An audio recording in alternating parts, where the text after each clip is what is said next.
Yeah, I forget the next couple lines, but then it goes, secret tunnel, through the mountains, secret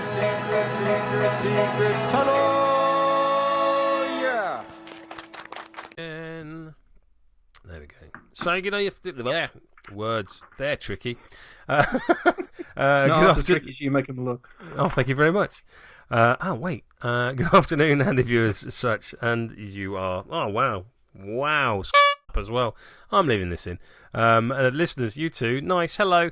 And welcome to this, our final episode of Secret Tunnel, where we look at the big man himself, Shaft. The word is shaft. It is not shaft. Shaft. Proper Yorkshire inflection. Just proper way of saying it. 2-inch melee, which is nice. So they've got access to 3 in Spade and Colossus and now Shaft. That's right. Yep. Good. I can count. 4-6 move, like everyone. Tack 6, slightly better, but hey, he's the cap. 3-8 kick. Boom. There we go. Another one. Yep. Def 3-1. Fair. 4-6 influence. So the standard captain loadout really for influence. 16 boxes. Feels low for a cap. Feels low, but hey, tough hide. Yep. That'll help. Secret Tunnel as usual. Such a good character play. And onto the playbook. And it's not an unfamiliar playbook. We've seen... it's kind of what we've seen throughout the guild. Obviously, his is a lot more involved because he's the captain. Momentous tackle push on 1. That's nice. Yes, that's very nice. That's very nice. 1 damage on 1. Pretty standard. Non-momentous guild ball on 1. Well, actually, so yeah, this is Beard from the future of when I recorded it. The past of when you're listening to it. Time. It's a bit weird. I calls me non-momentous guild ball symbol on 2, not on 1. Past me, you're an idiot. Well, I had recorded this after work and it was very late at night, but all the same, it's wrong. So I'm correcting you, me. Right, back to your previously listening to Beard and Panzer. Editing's fun. Which can be used to trigger weak point.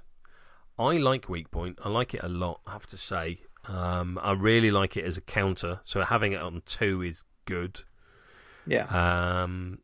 Non-momentous knockdown on 3. This is not a guild that lacks access to knockdown. Yeah, very true. And then a nice little run of damage. So momentous 1 damage push, momentous 2 damage push, non-momentous 3, momentous 2 damage double push. So that's a nice little run of damaging results.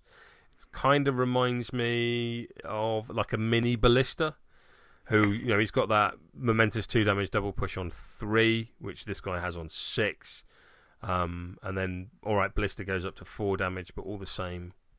Yeah, it's nice. It's nice to have. And again, I think he is the other part, along with Mule and Colossus, of if you need to flex into a 2-2 game, this fella can get you takeouts with crowd outs, with singled out and the like. Yeah, he needs a bit of a hand to get there, but he can. Yeah, with as you say, with a setup with singled out, he can get up there if he needs to. Yeah, if braced suitably by his team, he will get you some takeouts. I think singled out from Colossus is going to be absolutely key there, because that 6-long playbook at tack 8 with maybe a couple of crowd outs looks very reasonable. If you're rolling 10 dice, then you should at least be able to hit like the Mom 2s, and I think that's what most people want from their captain damage rolls, is a reliable momentous 2. Yeah. Again, no damage bonuses in guild, so dice bonuses are going to be key. Lodestone on 4 from the trophy, or buyable with 2 influence. It's a whopping 8-inch range. And then it's almost like a Ratcatcher's Dilemma mechanic. So other models within 4 inches of target enemy model suffer a 2-inch push directly towards target enemy model. Or other models within 4 inch of target enemy model suffer a 2-inch push directly away from the target enemy model. So this is just a scrum destroyer. Yes. Like, if you've somehow procced, say, Estes' Glut Mass, resilience, mm-hmm. and the Brewers player's got that nice little scrum formed up, where away you go. Just, no, that's not happening anymore. It can really mess with the owner. Yeah, absolutely. It'll mess with farmers trying to set up as well. Sentinel is going to hate it. Yeah, no, Blacksmith is going to be really useful, just pushing people out of Sentinel or away from Burnish and his character denier, his play denier. It might as well, it's kind of, it could be called Lodestone, or it could be no lament configuration for you. No stone. No. Stone. Or Smoke doing Chemical Breeze, because she needs a target-friendly model to pop it all off. Actually, no, that wouldn't work. You'd need another model to pull it off, wouldn't you? But still, it's one of those abilities I look at and I go, oh, that's interesting and well designed and fun and okay, not amazing. Someone is going to come along and do some cool stuff with it. Yep. Equally, his legendary play, the wonderfully named We're Going Underground. So it's a 6-inch pulse. Friendly models within this pulse may be placed within 2 inches of their current location. That's an enormous get out of jail free card, or get into cover free card.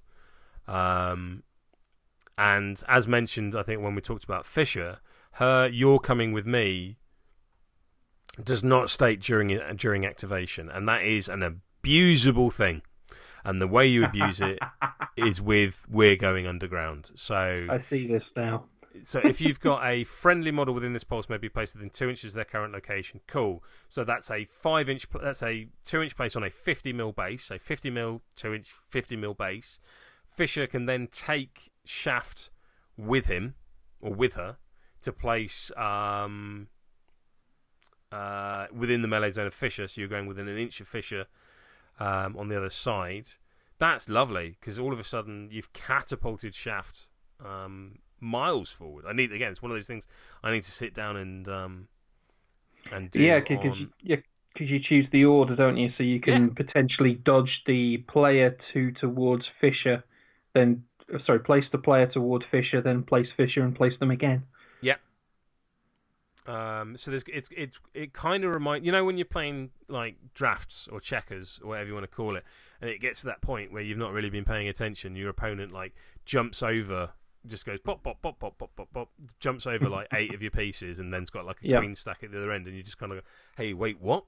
If you enjoyed that moment of drafts, then this is the legendary play for you, because that's essentially what you're going to be able to do with it. Just bounce players all over the place, and then he's going to have a 6-inch sprint, and then he's going to have an 8-inch kick. Now, that 14-inch, very, very linear goal threat normally isn't a big deal, but I think in combination of his legendary play and You're Coming With Me, it's a very big deal. It's going to be a huge amount of distance. It's one of those things I need to sit down and work out the exact threat range for. It's quite funny because I'm looking at it alongside, because we know Captain Footill himself, Jason Mountain, is going to at some point link this back to Blackheart, Strike from the Shadows. Everybody makes a 2-inch dodge, but Shaft does it better. Yes, because it's a place, so it's further. Yeah. And again, if you're saying you need to flex into 2-2, 6-inch poles, that's a hell of a trap to spring. All of a sudden, you could almost get your entire team around one model, and then you, sir, are having the shoe stuck in, and I don't care how many double disengages you've got on 2. If you're in base-to-base contact with 4 other models, you're not going anywhere, sunshine. Yeah. So he's all right. It's interesting because he can do a little bit of everything, as I think minor guild captains should. If anything, Piper, Brisket, Windfinder, Divana, all of them should be slightly more than a major guild captain because you've only got the one. They should all be generalists. There's and I think that's maybe where your girl Brisket falls down. No, I'm not having that. She's perfect. Move on. Oh, do beg your pardon. Do beg your pardon. But what or rather, she has a very focused gameplay. You know, Yeah. She doesn't particularly perform takeouts herself or enable takeouts herself. So whereas Piper, right, you can non-momentous one someone to death if you really want. But with that double push and his dilemma mechanics, you can really manipulate where Scourge and Vet Graves go into him. Divana explodes people when set up properly and can move the ball ridiculous distances on the pitch. Windfinder can do anything she wants. And like we're seeing that here, both in terms of mobility, in terms of goal threat, when you make use of it properly, with like we're going underground and you're coming with me, like he's got a ridiculous length threat range on goal, and we're also seeing the takeout game as well. So I like him because he can do a little bit of everything as he should, but in a weird way, which I like. Yeah. Now we've seen the guild as a whole. Like, you're the weird, janky goal threat guy. That's why you like playing Guild Ball. Like, Yes, that's not a secret. Yeah. No, and that's part of why we do this podcast together, is that you and I play Guild Ball in very, very different ways. Now, you've made, you know, you've said a couple of times what you think they'll be doing is clearing space and then throwing people forward.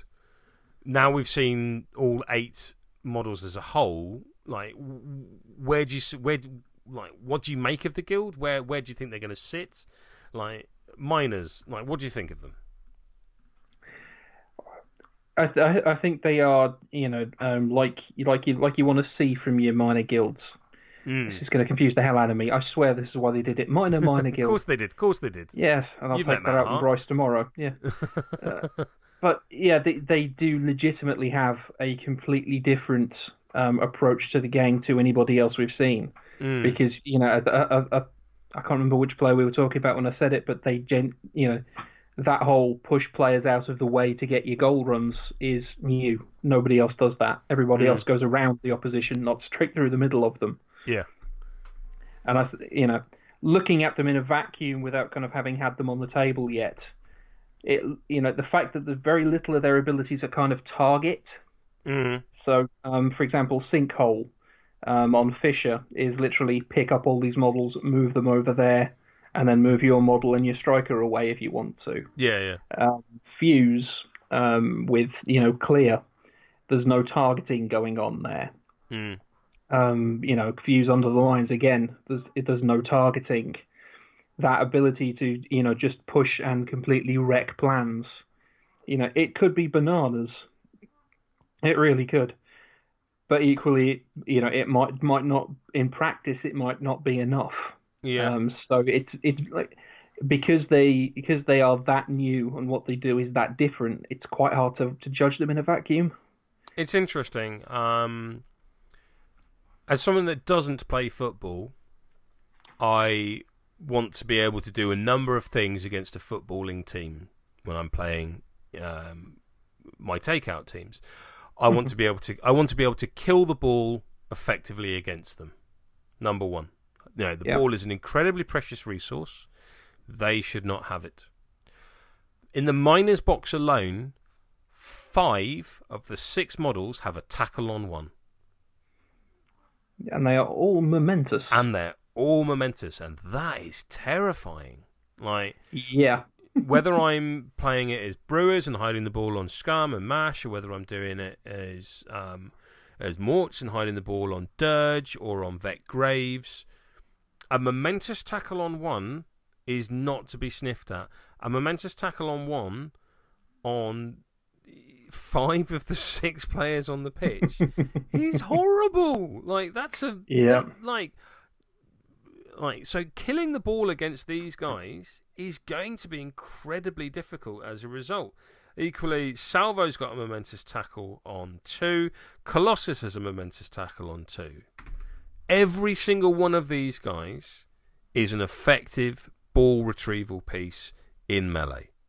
Yep. Salvo is an effective ball retrieval piece at range with floored bolt and with tethered ball. Fuse can use remote detonation to get access to remote balls. Tremor Mine is going to be a great way of gaining access to remote balls. People are just leaving in a corner of a pitch. The ball isn't safe. It's going to be very, very hard to kill the ball effectively against this team. But that's okay as a takeout player. That's okay because I'll control where they are. But I can't. Yeah. Every single one of them, barring the engineer playdowns, have got secret tunnels. So they've got this 2-inch place at the beginning of their turn, and in 4 of them are 30 mil, but then there's a 40 mil and a 50 mil as well, which makes it bigger and more impactful. So they're going to be able to cover a lot of grounds. Now, admittedly, the 50 mil is slow, but Mule is just as fast as Spade or Shaft. So I can't set up the scrum. I can't dictate where these things are. I can't build a pack of farmers or brewers around them to beat the hell out of them unless they've already activated. And there are a number of abilities within Guild on Fuse, on Spade, on Shaft, on Mule, on Fisher, of moving where I've put my players. So I can't kill the ball. I can't build an effective scrum. Okay, I'll control where they are through character plays, with Lure and with Puppet Master, like I do when I'm playing Morticians. But their jogs are rubbish. Brilliant. Yeah. So I lure or Puppet Master Fisher forward. That's 3 inches. I don't care, and neither do you. But equally, looking at it from a football perspective, I mean, going back to my first love of Susan Brisket, the amount of distance that model can cover is absolutely bananas. Yeah. There isn't an equivalent or a similar style movement piece here. Beyond maybe Salvo is your token. Because of Swift Strikes. Yeah. They're actual. It's like when Faris came out in season 4 for the Blacksmiths. Everybody's you use her as the kickoff model, and then you can charge her straight in 10-inch sprints, 2-inch reach.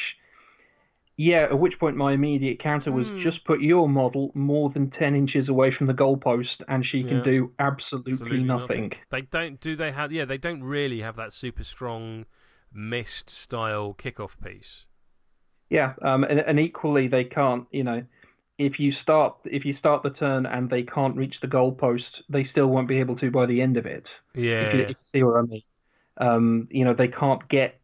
Yes, they've got their place, but they can't get extra inches during their activation that a lot of really elite strikers can. Yeah. So in that respect, I take what you say about the place, but they are possibly more predictable in where they're going to try and strike from. Okay. I could be talking, but looking at it on paper, that's certainly my concern. Sorry, it's all good. Get the kazoo out. I genuinely think, as a person that plays the takeout game, these guys present me more of a challenge than any other pure football team. Yeah, because they are a new challenge. They are hard to tie down. They are very hard to kill the ball against. They're resilient. There's a lot of health in this team. Yeah. Admittedly, the best defense they have is 4, as in defensive stats, and they've only got 3 4-1s. So I think when Brewers get hold of them, they'll be super happy because Brewers love a low defense. But if you thought Navigators were a problem and you couldn't deal with that, then this is going to be worse. Is my hot take. Is this, in the hands of someone that halfway knows what they're doing for the football game, this is a bigger deal than Navigators. It's going to be interesting to see because they come out. You've got enough time to pick them up on March the 1st and practice for 2 weeks before Vengeance happens. 100%. They are out now. They are out right now. If you are listening to this podcast on the day that it is launched, you could already be halfway through cleaning that resin. Please, for the love of God, clean the resin. If this is your first resin team, wash the resin. Just a little Yeah. bit of fairy liquid, not hot water, just, room temperature water. Get an old toothbrush. Don't use your girlfriend's toothbrush like I did. Did she know? I went out and bought another toothbrush. Smart man. No, yeah. Let them dry, not with a hairdryer. The first person to do that is going to be crying, and there's not going to be anything. Genuinely, if this is your first resin team or your first experience with resin models, wash them. The reason I say that, in case, just in case you have no idea what I'm talking about, think I'm making it up, is when resin models are removed from their mold. Before the resin is poured into a resin model mold, it has like a small powdery layer, a bit like talcum powder, I think would be, just to sort of familiarise yourself with it. This is called a releasing agent, and it allows the resin model to be cleanly removed from the mold without breaking the resin. This has a habit of repelling primer. So if you don't clean your resin, you're going to do a lovely paint job, and then in a week's time, it's just going to start flaking off. So please wash your resin models. There we go. Public service announcement from people that have been in the hobby for far too long. Yep, and as I learned on a Flames of War Panther tank, do not clean it with hot water, because you will take out half the detail, put an enormous dent in it, and there's no fixing that. And again, there's no sympathy if you're that stupid. Mate, I had a friend of mine from my old sort of 40k club, the Men Who Stare at Zoats. Hello, gents, if you're listening. You're not. Who he had a beautiful, beautiful Eldar Aspect Warrior army. Mm-hmm. And he got like 20 striking scorpions in Finecast. Oh, yeah. I went round his house for a game. Lived down in Romford, lovely chap, and he had like he had the third floor of his house. He had this new built house, and the third floor of the house we had like a conservatory on it, and it was kind of like where we did all our gaming. Great place to go gaming. Hello, Mark. Hello, Charlie. And he's like, "Oh, I've finished my striking scorpions. They look absolutely brilliant." And he puts all his models. He's got like one of those IKEA glass model cabinets. Yep. So he's got one of those in his sunroom in the top of the house, and he goes, "Oh, you've got to see my striking scorpions. They look fantastic." Every single one of those chainsaws had just drooped over into a hook. Like, I could have taken them out of the modelling cabinet and hung them on a washing line. He was furious. So, yeah. Oops. Resin. Don't cook it. Don't put it in hot water. Don't use a hairdryer. Wash it. Don't keep it in a conservatory under a glass. That said, I think the Steamforged stuff is much, much higher quality than Failcast.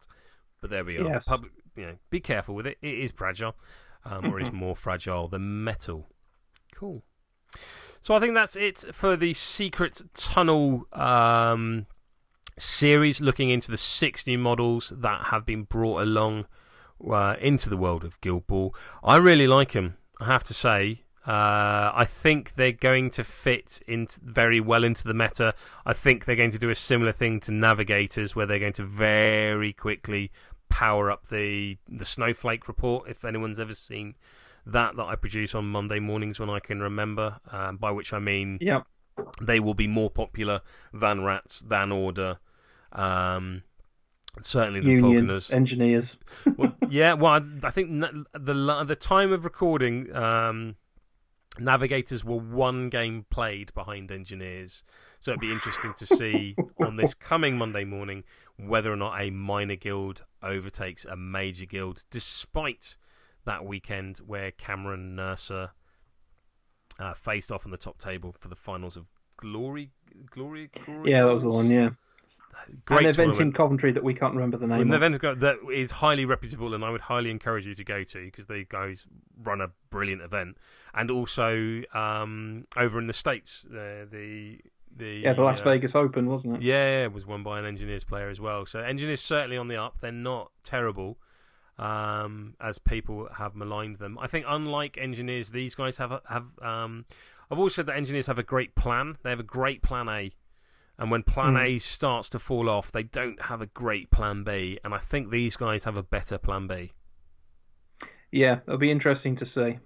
I really think singled out I think Colossus is the closest thing to an auto-include I can think of for these guys. Personally, that singled out is going to enable so much. But then I'm looking for takeouts, so I could well be wrong. And what a beautiful alternate sculpt that Colossus is. Really, really nice. This is a weird one for me. Like, as the lad that grew up in the pit towns of South Wales during the early 80s, I would have thought that maybe these would have appealed to me. For whatever reason, they don't. I know there's a lot of lads locally who are hyped about them. I dare say they are on your list of things to try, Panzer. Purely, A, there is a tank, and B, it's janky as hell football.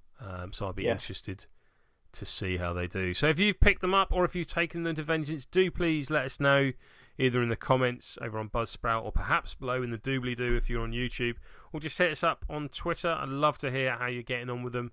Fascinating looking team, such as they are. So from Panzer and me, thank you very much for listening to this series. Connor, I hope you return to us soon from wherever far-flung realms you are. Well, not too soon. I could probably hear him if I'd concentrate. And until next time, I need a better outro. Born underground.